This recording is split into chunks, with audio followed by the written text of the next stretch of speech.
He's a big boy and he's still really a lot of puppy, which means he gets easily excited and just kind of wants to do what he wants to do. I'm gonna go ahead and see exactly what he'll do for me today. Bentley, come. Good boy. Good job, Mr. Bentley. Okay. Can you sit?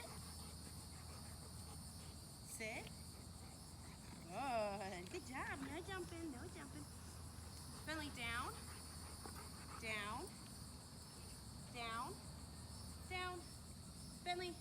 Bentley.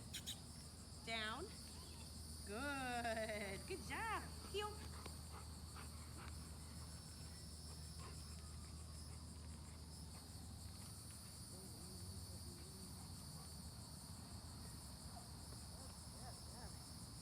Good job.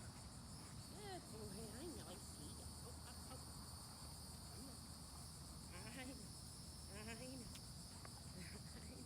Good boy. Don't be a good boy. Come on. All right. So that's what it's looking like on day one. Really the biggest concern with the owners is he just has mass amounts of energy and excitement. So we really got to work on that. A lot of his socializing and conditioning him to being in environments that he would generally, get really excited in. Like I said, this is day one, and I look forward to showing you guys his progress in just 14 days.